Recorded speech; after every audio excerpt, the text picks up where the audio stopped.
Voilà Karine, merci de nous Bonjour. avoir rejoints. Depuis ton bureau, donc à Bruxelles, au ministère des Pensions, si on peut dire au cabinet, en tout cas des pensions, de l'intégration sociale, de la lutte contre la pauvreté et des personnes porteuses de handicap. Donc je suppose que tu as entendu un peu l'introduction, en tout cas tu sais de quoi Oui, on va parler.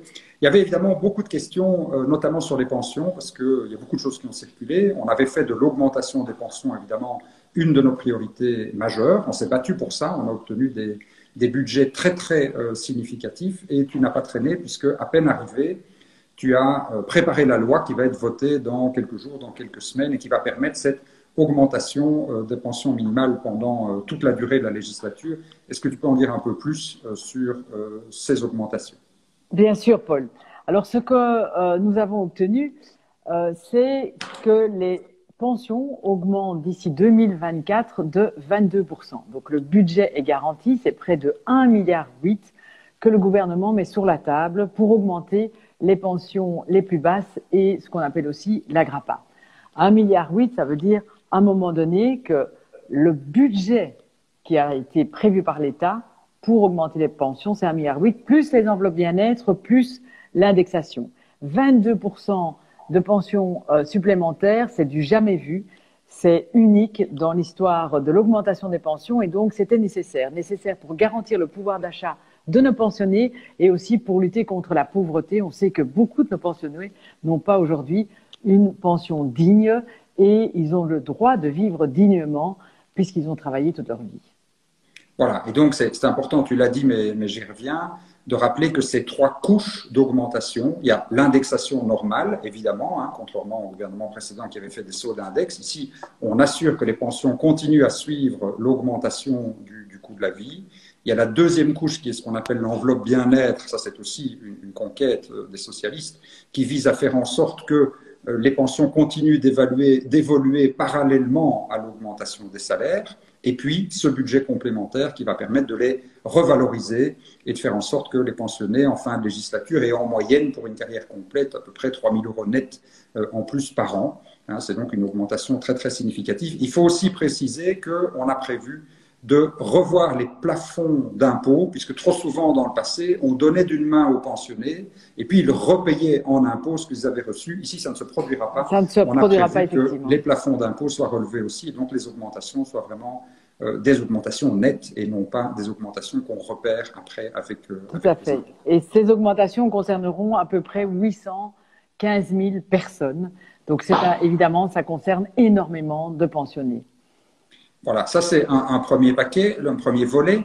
Le deuxième volet, c'est le soutien aux personnes qui vivent de revenus de remplacement, notamment du revenu d'insertion, des allocations pour maladie, invalidité, etc. On sait qu'elles sont souvent très très basses et que les personnes qui vivent avec ces revenus ont vraiment beaucoup de mal à en vivre. Et donc là aussi, en plus, c'est à nouveau trois couches d'augmentation, l'indexation, l'enveloppe L'enveloppe bien-être. bien-être, donc assurer que ça suit l'augmentation générale des salaires, et en plus un budget complémentaire, là aussi que tu as bétonné dans la loi, qui sera Il votée est, très bientôt, il est pour que bétonné ces jusqu'en augmentations soient 2020, effectives. ouais, il est bétonné jusqu'en 2024 et là aussi, ce sera une augmentation de près de 22% pour les revenus d'intégration sociale, les allocations de remplacement. Et là, il faut penser particulièrement aux personnes handicapées parce qu'elles vont bénéficier de ces allocations et de ces augmentations. Et la GRAPA, comme on l'a dit tout à l'heure, où c'est une allocation de remplacement aussi. Donc 22%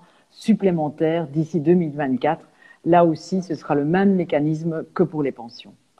Voilà. Et par ailleurs, donc pour toutes les personnes qui travaillent, on a prévu d'assouplir la loi sur la négociation salariale pour permettre aux syndicats de négocier des vraies marges salariales. On espère qu'il y aura une marge et on voudra élargir cette marge. On sait que c'est une revendication notamment d'augmenter les salaires minimums qui sont beaucoup trop bas en Belgique. Et donc ça, c'est évidemment la part des partenaires sociaux, la part du travail que les syndicats vont pouvoir mener en parallèle. On rappelle aussi qu'on avait déjà sous le gouvernement, déjà quand on soutenait le gouvernement de l'extérieur, on avait obtenu une augmentation spécifique pour la période de crise de 50 € par mois en plus, et tu as obtenu aussi qu'elle soit prolongée jusqu'au mois de mars. Oui, l'ensemble des allocations de remplacement verront effectivement l'ensemble des bénéficiaires de l'allocation de remplacement, eh bien, ils auront 50 € par mois jusqu'à la fin du mois de mars, en espérant effectivement que la crise soit finie fin de ce mois de mars. Et je rappelle qu'ils l'ont eu depuis le mois de juillet dernier. C'était important parce que eux aussi, les bénéficiaires d'allocations, ont du mal à joindre les deux bouts, et ces personnes ont vu aussi leurs dépenses augmenter. Je pense simplement, ben voilà, c'est l'hiver, on est à la maison avec les enfants, il faut chauffer. Il y a plus aussi de factures d'eau puisque les enfants aussi sont à la maison, ils ne peuvent plus participer à la cantine scolaire. Donc toutes ces dépenses supplémentaires étaient très très compliquées pour l'ensemble de ces bénéficiaires, et nous voulons être à leur côté pour les soutenir et pour qu'ils puissent effectivement vivre un peu plus dignement et passer cette crise sociale. Nous sommes à leur côté aujourd'hui.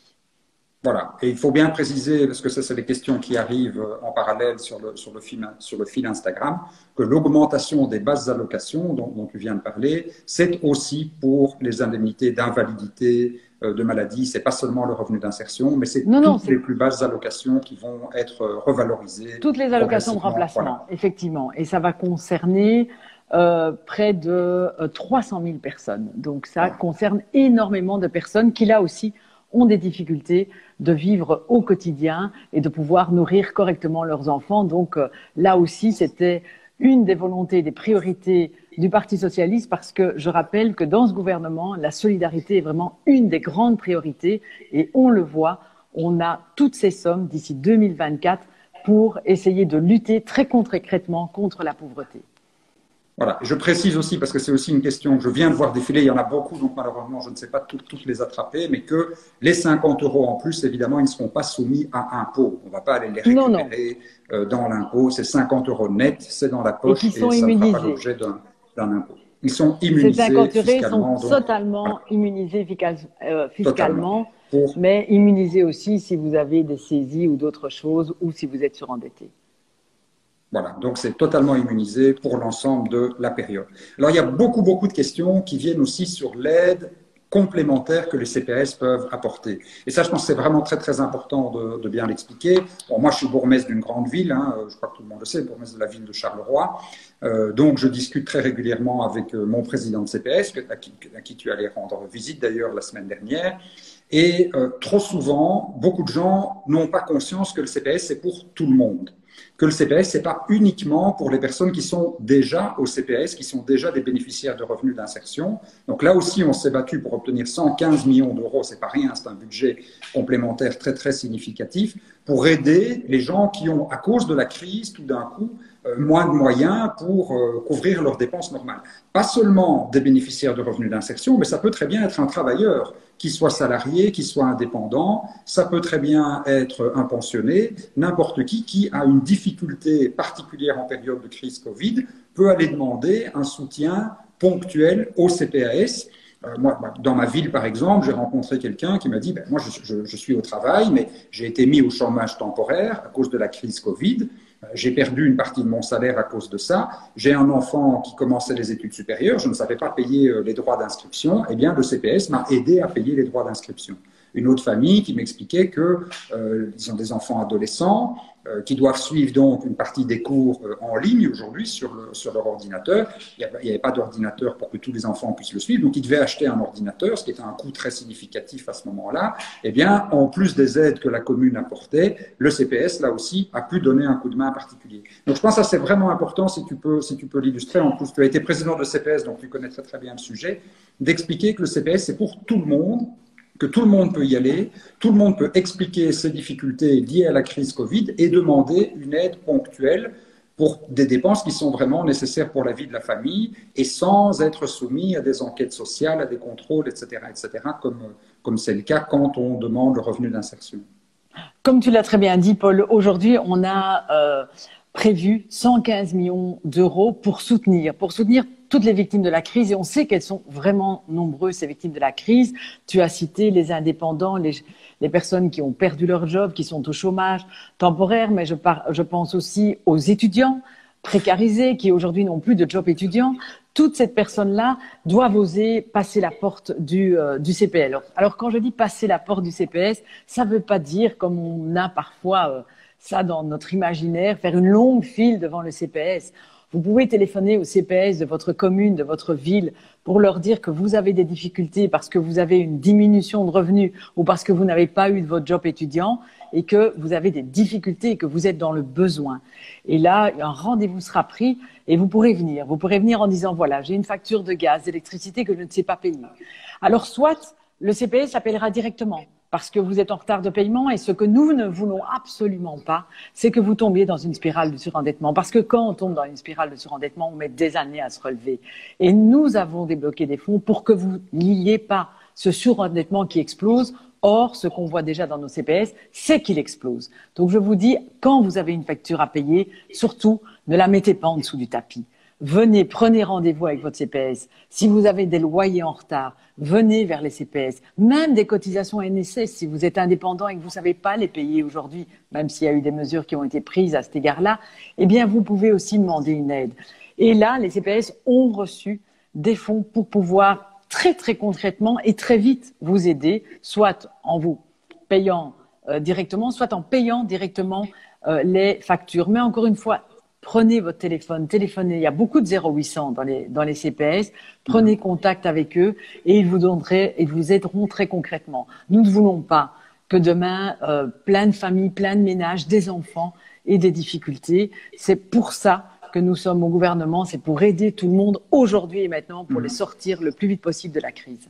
Je pense que c'est vraiment important d'insister, Karine, sur le fait que c'est une démarche qui doit être la plus facile possible. On doit vraiment pouvoir donner un coup de téléphone, prendre un rendez-vous, ou même régler les problèmes par téléphone et dire voilà ma situation, voilà la facture à laquelle je suis confronté, ou voilà l'achat que je dois absolument faire pour ma vie de famille, est-ce que vous pouvez m'aider? Et il faut préciser, évidemment, c'est un surcroît de travail pour les CPS, et donc on avait dégagé aussi 15 millions d'euros supplémentaires pour aider les CPS, pour qu'ils puissent engager du personnel complémentaire pour aider les personnes qui sont dans cette difficulté. C'est vraiment un moment de crise particulièrement dur, donc il faut se serrer les coudes, il faut éviter que ceux qui aujourd'hui ont du mal, mais en période normale, ils s'en sortent, eh bien, ne tombent justement dans cette précarité. Et puis après, à cause de l'endettement, à cause des factures qu'on a accumulées, rentrent dans une spirale qui soit très, très difficile à casser. Donc, il faut vraiment encourager au maximum les citoyens à se dire, il n'y a vraiment aucune honte à ça, c'est vraiment pas quelque chose qui doit être une démarche difficile. Vous avez une difficulté, c'est pas de votre faute si vous avez perdu votre boulot.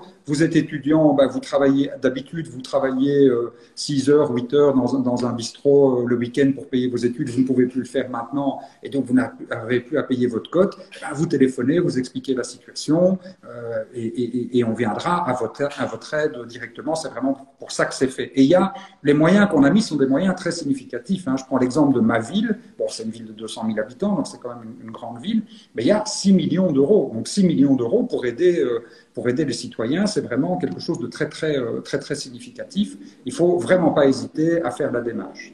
C'est très significatif et je rappelle aussi que les travailleurs sociaux sont là à vos côtés et comme tu l'as dit Paul, il faut absolument soutenir aussi les travailleurs sociaux et c'est ça que je vais essayer de faire avec le gouvernement parce que si eux sont surchargés, eh bien c'est les personnes qui n'auront pas accès à leur aide complémentaire ou qui n'auront pas accès à leur revenu d'intégration.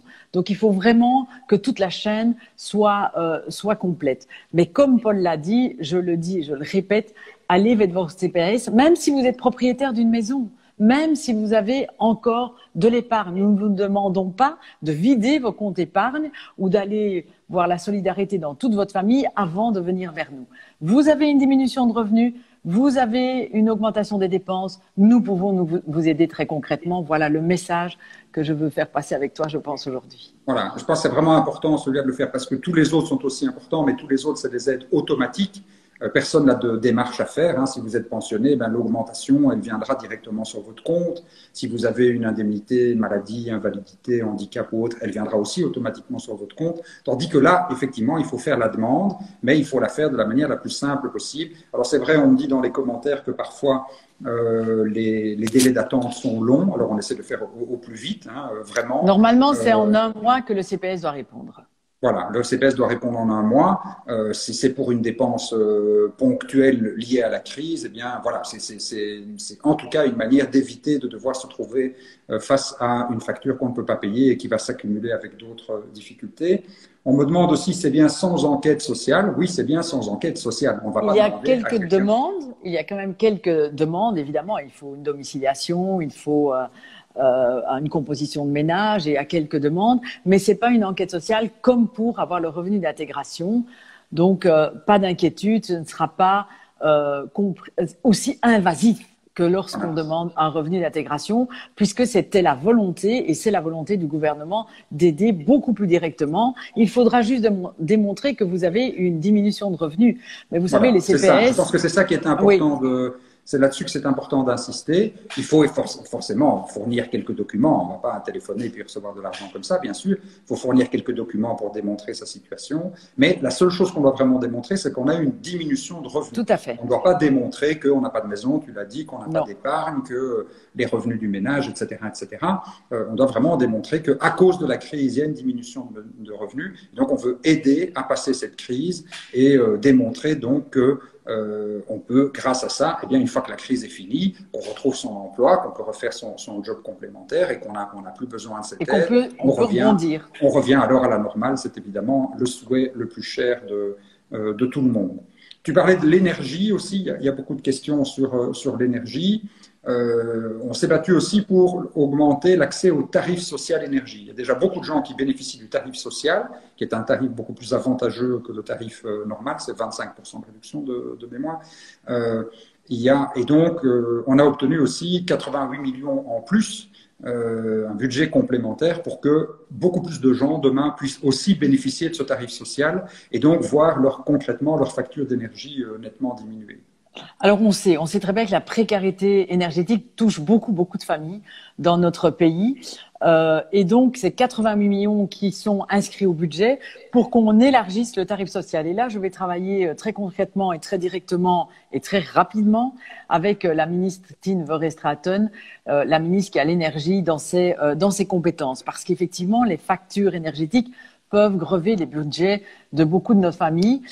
Il y a un effort à faire en parallèle, bien évidemment, parce que certaines familles vivent dans des logements qui sont des trous énergétiques. Ça veut dire ils sont mal isolés, ils n'ont pas des doubles vitrages, etc. Donc, en parallèle, il faut pouvoir travailler sur les logements, mais il faut diminuer directement la facture énergétique. Parce que qu'est-ce qu'on voit? C'est que les familles les plus défavorisés qui habitent les logements les moins modernes ou qui ne peuvent pas faire de travaux parce qu'ils ne sont pas propriétaires, eh bien, payent les plus grosses factures. Non pas parce qu'ils consomment beaucoup, parce que effectivement le logement n'est pas correctement isolé. Et donc, c'est là aussi qu'on doit aider très directement par la facture, mais après, effectivement, par des politiques concernant les transitions énergétiques et l'isolement des logements. Mais donc là, nous voulons élargir le tarif social. Et il faut savoir aussi que on a augmenté les moyens au niveau des CPS en indexant le fonds gaz-électricité pour les bénéficiaires du CPS, mais pour d'autres personnes qui auraient des difficultés. Et c'est pas seulement payer une facture, là. Vous voulez, par exemple, vous êtes bénéficiaire de revenu d'intégration, eh bien, vous voulez changer de frigo pour avoir un frigo plus performant, on peut vous soutenir aussi pour avoir des appareils électriques qui consomment moins. Parce que qui dit consomme moins, ben c'est bien pour le climat, mais aussi c'est mieux pour la facture énergétique. Donc là, on fait aussi du préventif au niveau des CPS grâce au fonds gaz-électricité qui a été indexé et que je compte bien aussi demander l'indexation en 21 et en 22 avec ma collègue. Bien sûr. Alors, on nous parle aussi de problèmes de paiement d'allocation de chômage. Là, c'est pas directement dans tes compétences. C'est vrai, ça m'est revenu de plusieurs témoignages, des délais, des difficultés pour obtenir le chômage et notamment le chômage temporaire lié à la crise Covid auprès des syndicats. Il faut comprendre que les syndicats, simplement, comme tout le monde, sont confrontés à la crise. Comme tout le monde, ils ont du personnel qui est malade ou du personnel qui est en quarantaine temporaire. Et en plus, eh bien, il y a plus de demandes que d'habitude. Donc, effectivement, ils sont confrontés, comme les travailleurs sociaux, comme les travailleurs du service public, à davantage de demandes d'intervention, ce qui rend leur travail plus compliqué. Mais voilà, pour avoir eu des contacts avec les syndicats, je peux vous dire que vraiment, ils sont conscients du problème et ils font au mieux pour que les dossiers soient traités le plus rapidement possible. Et si je peux ajouter quelque chose, Paul, J'ai aussi demandé que dans cette, malheureusement, durant cette seconde vague, qu'il y ait une accessibilité des services publics. Qu'est-ce qu'on a vu lors de la première vague? C'est que beaucoup de services publics ont fermé. Si les services publics ferment, effectivement, l'accès aux droits n'est plus possible parce qu'il faut trouver tel et tel document, parce qu'on ne peut pas avoir accès physiquement, par exemple, au bureau pour voir ses droits à la pension et que la pension arrive. Et donc là, évidemment, en garantissant la sécurité de l'ensemble des travailleurs, parce que c'est fondamental pour nous, les travailleurs doivent pouvoir travailler en toute sécurité pour leur santé. En garantissant ça, j'ai demandé qu'il y ait toujours une possibilité physique ou par téléphone d'atteindre les services publics. C'est fondamental parce que on a vu, par exemple, lors de la première vague, que beaucoup de services publics se sont fermés et on a vu une diminution des demandes de reconnaissance de handicap de 40%. Je ne crois pas qu'il y avait 40% de personnes qui étaient handicapées en moins. Mais on voit les conséquences désastreuses quand il n'y a plus d'accessibilité des services publics et on voit du coup l'importance des services publics et c'est pour ça que nous voulons travailler aussi avec eux parce qu'ils sont fondamentaux pour lutter aussi contre, contre la pauvreté et pour répondre aux populations les plus vulnérables. Ouais, c'est l'occasion d'ailleurs de saluer le travail des élus locaux, des fonctionnaires du service public communal en particulier, parce que c'est eux qui délivrent les documents d'état civil, composition de ménage, etc., qui sont souvent indispensables pour avoir accès à ces aides. Et chacun s'organise au mieux en organisant des bureaux sécurisés, avec sur rendez-vous, des documents qu'on peut retirer beaucoup plus facilement, parfois qu'on envoie par la poste ou même qu'on va déposer dans les boîtes aux lettres. Donc il y a vraiment une très très large mobilisation des travailleurs sociaux, des travailleurs du secteur public, pour faire en sorte que ce service public continue à fonctionner malgré les difficultés de la crise Covid. Donc vraiment, c'est vraiment l'occasion de saluer leur travail. Alors ton travail à toi, il n'est pas fini. Il y a pas mal de questions aussi. Il y a Yves qui nous dit qu'il est conseiller CPS dans l'opposition et qu'il a dû se battre pour obtenir un comité spécial au sein du CPS pour pouvoir accélérer les demandes justement des personnes qui ne relèvent pas de l'aide sociale habituelle et par exemple pour permettre d'aider une famille à acheter un ordinateur pour un adolescent. Bravo à Yves de s'être battu pour ça. Il faut le demander dans toutes les communes où ça n'existe pas, évidemment. Hein. Il faut évidemment qu'il y ait une... Il faut le demander parce qu'il y a des obligations. Donc, je travaille vraiment en collaboration avec les fédérations des CPS et il y a une obligation de tous les CPS de garantir effectivement l'accès aux droits. Ça veut dire quoi? Ça veut dire que des commissions spéciaux d'action sociale doivent avoir lieu effectivement aussi nombreux qu'ils doivent avoir lieu pour pouvoir faire en sorte que les droits soient attribués à l'ensemble des personnes et comme on l'a dit, le plus rapidement possible. Mais comme toi, je voulais quand même saluer le travail de tous ces assistants sociaux qui travaillent remarquablement dans nos CPS ou de tous les fonctionnaires qui sont dévoués et qui essayent effectivement de garder contact avec l'ensemble des citoyens parce qu'on connaît la fracture numérique, elle est là, elle est présente et donc l'ordinateur ne résout pas tout. Justement, il y a un jeune qui me demande si on peut intervenir aussi pour le numérique. Oui, bien sûr, il n'y a pas de nature d'aide. Donc, il y a des familles qui n'ont pas le Wi-Fi, par exemple, qui n'ont pas de connexion Wi-Fi.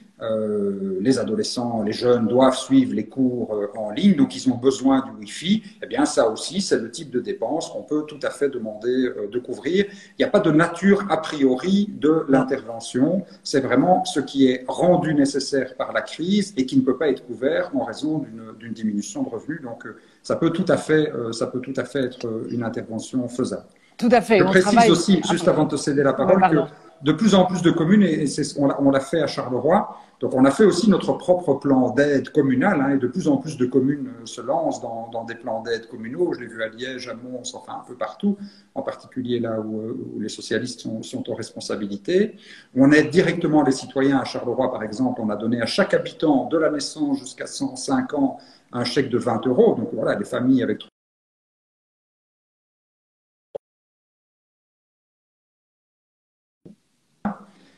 c'est l'inconvénient de travailler avec son smartphone. Donc, ça, c'est une aide directe qu'on pouvait aller dépenser dans le commerce local. Donc, en même temps, c'est une aide au commerce local. Et on a mis en place un système vraiment très intéressant d'aide pour les familles pour acquérir ou bien une tablette ou bien un ordinateur en fonction des besoins pour les familles qui n'en ont pas et qui en ont vraiment besoin pour suivre la scolarité. Et là aussi, il y a une petite intervention des familles, mais pour ceux qui ne peuvent pas, ils peuvent demander que le CPS intervienne. Et le CPS de Charleroi, par exemple, avec son président Philippe Van Coemberg, vont faire en sorte vraiment que ces demandes soient largement suivies pour qu'on puisse lutter contre cette fameuse fracture numérique. Mais l'exemple que tu donnes montre qu'on doit unir tous nos efforts. La Fédération Wallonie, Bruxelles fait quelque chose, les régions font quelque chose, les communes font quelque chose. Et donc, c'est vraiment dire aux citoyens que nous unissons nos efforts pour pouvoir faire en sorte qu'ils passent le mieux possible cette crise qui touche vraiment tout le monde et qui, évidemment, a des conséquences non seulement sociales, économiques, mais aussi psychologiques. Donc, il faut vraiment dire qu'on est à leur côté pour pouvoir les soutenir. Et je viens à une autre aide parce qu'on sent et on entend beaucoup aujourd'hui la détresse psychologique, les gens qui commencent à être fatigués de cette crise, qui ont des problèmes parfois de dépression, c'est qu'on met aussi en place au niveau des CPS et au niveau des maisons médicales, etc., les possibilités de soutien psychologique. Là aussi, il n'y a pas de honte à aller dire à un psychologue que l'on est fatigué, qu'on se sent mal à cause de l'isolement. Et là, par exemple, le CPS peut aussi payer les consultations pour qu'elles deviennent gratuites. Donc, n'hésitez pas non plus. On sait que l'isolement pèse beaucoup sur les personnes et pas seulement sur les personnes âgées et que parfois les familles n'en peuvent plus. Et on est là aussi pour les soutenir. Et c'est comme au CPS, il n'y a pas de honte à dire qu'on a besoin d'un peu de soutien. C'est ça qu'il faut aussi retenir de toutes les politiques que nous mettons en place aujourd'hui. On est là et venez vers nous parce que les acteurs de terrain sont là et ils sont là avec beaucoup de bienveillance pour vous soutenir. Tu fais bien insister sur ce soutien psychologique parce que par ailleurs, dans les budgets de santé, on a remis aussi des moyens très significatifs pour engager davantage de psychologues, notamment dans les hôpitaux, mais pas exclusivement, parce que forcément, les personnes qui sont en première ligne, le personnel soignant, les infirmiers, infirmières, les médecins, etc., ben à un moment donné, ils craquent aussi, tout simplement. Ils sont épuisés. Et ils sont confrontés tous les jours à la maladie, à la mort, etc. Donc c'est très très lourd. Ils le portent sur eux et il faut pouvoir les aider. Mais ça peut concerner aussi tout un chacun. Je veux dire, on peut aussi ne pas avoir perdu son travail, être obligé de télétravailler. Et ben, tous ceux qui en ont fait l'expérience, je l'ai fait, beaucoup d'autres l'ont fait. Quand vous télétravaillez toute la journée devant un écran d'ordinateur et que vous avez 2 adolescents et un petit dans la maison qui court dans tous les sens et qu'en même temps il faut s'occuper de continuer à faire tourner la maison, ben, à un moment donné, ça devient effectivement très lourd de ne plus avoir ce contact avec ses collègues, de ne plus avoir sa vie normale, de ne plus avoir de contact avec sa famille, avec ses amis et d'avoir tous les problèmes familiaux qui sont autour. C'est peut-être aussi l'occasion de rappeler qu'on a renforcé l'aide contre les violences conjugales.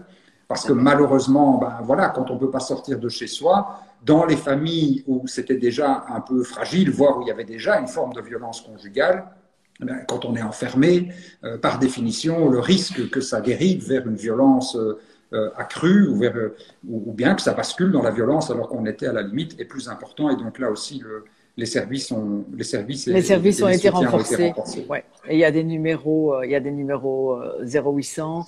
Et c'est vrai que les régions ont énormément investi aussi dans la lutte contre les violences intrafamiliales, ce qui est aussi fondamental. Et il faut rappeler aussi là, parce qu'on sait combien les femmes ont parfois des difficultés de parler, parce qu'elles se sont aussi un peu coupables parfois, que non seulement la police, mais beaucoup d'associations sont là pour vous aider, pour vous écouter, le cas échéant, pour prendre les décisions et vous accompagner dans les décisions que vous allez prendre pour vous protéger vous, mais souvent aussi pour protéger vos enfants. Il ne faut jamais hésiter effectivement à en parler.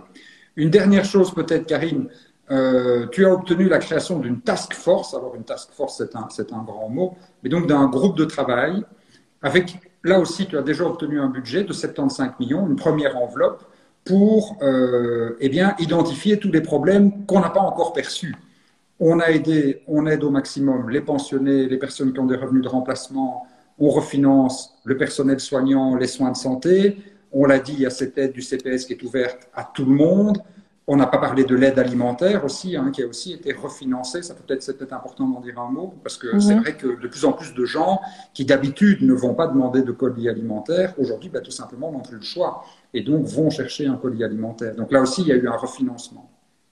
Oui, alors d'abord sur l'aide alimentaire, c'est vrai qu'on voit une augmentation significative des demandes d'aide alimentaire, des gens qui vont chercher des colis, ce qui est très préoccupant dans un pays aussi riche que la Belgique, et donc on voit une augmentation de 20 à 25%, notamment en Wallonie et à Bruxelles. Et donc, il y a 3 semaines déjà, j'ai dégagé 7 millions d'euros pour les CPS et toutes les associations avec lesquelles elles travaillent normalement, notamment les Restos du Cœur, que les gens connaissent bien, et pour aussi les banques alimentaires, pour qu'ils puissent faire les marchés, pour n'être pas en rupture de vivres, en rupture de biens, pour pouvoir donner à l'ensemble de la population. Et ce qu'on voit d'ailleurs, c'est significatif, ce ne sont pas les bénéficiaires, seulement les bénéficiaires d'allocations les plus basses qui vont vers cette aide alimentaire. Aujourd'hui, c'est aussi des familles qui ont une diminution de revenus. Et je voulais le dire, que l'aide alimentaire est inconditionnelle. C'est-à-dire que vous ne devez pas passer par le CPS pour aller chercher une aide alimentaire. Vous pouvez,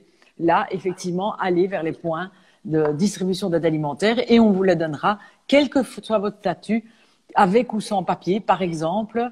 Et donc là, vous aurez une aide directe avec des colis alimentaires qui correspondront d'ailleurs à ce que vous voulez manger. On n'oblige pas aux gens de manger n'importe quoi. Ça a évolué effectivement, l'aide alimentaire. Et là, je dois aussi féliciter les associations et tous les bénévoles qui se donnent sans compter pour que les familles n'aient pas faim aujourd'hui. Donc 7 millions qui ont été dégagés. Et par ailleurs, c'est vrai que je suis une femme de terrain. J'ai toujours été une femme de terrain. J'étais présidente de CPS avant. Et donc, j'ai relancé le groupe de travail, on peut dire, à la task force, avec les acteurs de terrain, parce que c'est eux qui savent le mieux qu'est-ce qu'il faut ajouter encore aux mesures pour répondre plus concrètement encore à la crise et aux personnes qui en ont le plus besoin. Donc, j'ai jumelé le groupe politique et les acteurs de terrain. Donc, on est en conversation et en dialogue direct. On a déjà eu une rencontre mardi. Beaucoup de choses sont sorties de cette première rencontre, notamment aussi toutes les politiques sans-abri. Il ne faut pas oublier qu'il y a beaucoup de sans-abri, malheureusement d'ailleurs, dans nos villes et communes. Et nous aurons directement une rencontre encore la semaine prochaine pour déjà faire des mesures concrètes. Et comme tu l'as dit, il y a une enveloppe de 75 millions que je pourrais mobiliser immédiatement. Mais pourquoi je veux rencontrer ces acteurs de terrain? C'est pour ne pas me tromper dans les mesures concrètes et qu'elles aillent vraiment chez les gens, au plus près des besoins des gens. Voilà. C'est aussi une des raisons pour lesquelles on a fait le choix de travailler avec les CPS, parce que les CPS, ils sont sur le terrain, ils connaissent la situation de terrain, les travailleurs sociaux savent quels sont les problèmes dans telle et telle commune. C'est pas forcément la même chose dans une grande ville, dans une plus petite commune rurale, etc. Et donc, ils sont les mieux équipés pour aider tous ceux qui en ont besoin aujourd'hui. On me pose la question, et je vais peut-être terminer par ça, Karine. Oui, mais qui va payer tout ça? Eh bien, ce qu'on peut dire, en tout cas, c'est pas les citoyens. Ça, c'est clair, parce que l'accord de gouvernement, il est très clair. On n'augmente pas les impôts sur les gens qui travaillent. Donc, c'est pas les citoyens qui vont payer tout ça. C'est vrai que c'est beaucoup d'argent, mais c'est indispensable. Et quand on est dans une période de crise sociale, on va pas commencer à se dire, est-ce qu'on a les moyens? Quand il fallait aider les banques pour éviter que toute l'économie s'effondre, on a trouvé les moyens pour nationaliser les banques. Eh bien, aujourd'hui, il faut lutter contre la crise économique et lutter contre la crise sociale, et donc il faut dégager tous les moyens nécessaires, coûte que coûte. C'est pas le moment de se demander si on a les moyens. Il y a une partie des mesures qui sont des mesures qui dureront le temps que dure la crise. Et ben donc ça ira dans la dette. Et puis il y a un jour, voilà, aujourd'hui on peut emprunter parce que la Belgique peut emprunter parce que les taux d'intérêt sont pratiquement à 0%, donc ça ne nous coûte pratiquement rien. Et puis il y a d'autres mesures qui sont des mesures qui vont durer, des mesures structurelles, l'augmentation des pensions, l'augmentation des bases d'allocation, le refinancement de la santé. Mais là, c'est dans le budget de l'État, le budget de la sécurité sociale qu'on trouvera les moyens. Et il faut quand même rappeler que dans ce gouvernement, les 2/3 des nouvelles dépenses, 65% des nouvelles dépenses, c'est le social, sans même compter la santé. Il y a 4 milliards en plus pour la santé, il y a 4 milliards en plus pour le social, en plus des budgets déjà prévus, notamment l'enveloppe bien-être, etc. Et on fera contribuer les plus riches. Voilà, on vient de mettre sur la table une taxe sur le capital. Elle va rapporter plus de 400 millions tous les ans. Hein, c'est une taxe qui va durer. Eh bien voilà, c'est à travers ce type de mesures-là, ou bien taxer davantage les multinationales, taxer davantage les gros pollueurs. C'est comme ça qu'on doit faire en sorte de dégager les moyens nécessaires pour rencontrer les besoins, et ils sont énormes, de notre population en matière de précarité, de lutte contre la pauvreté. Mais Paul, tu l'as dit, à côté des mesures conjoncturelles actuelles pour répondre à la crise sociale, nous voulons effectivement, et l'objectif des socialistes, c'est vraiment de sortir les gens de la précarité, de la pauvreté, pour qu'ils puissent vivre tous dignement. L'objectif, c'est évidemment pas de les maintenir, mais d'avoir des politiques structurelles, tant au niveau matériel, c'est-à-dire en augmentant les allocations bien évidemment, mais aussi un travail d'accompagnement pour qu'ils retrouvent la dignité par le travail, par la participation à la vie en société. Et donc nous devons accompagner toutes ces familles. Nous ne voulons pas de reproduction sociale. Il ne faut pas que les enfants qui aujourd'hui vivent dans la pauvreté soient les adultes pauvres de demain. C'est tout le travail que nous voulons faire, évidemment, avec les régions, avec les CPS, mais c'est un travail qu'on va faire d'arrache-pied parce que la pauvreté est encore beaucoup trop grande en Belgique et dans nos grandes villes surtout.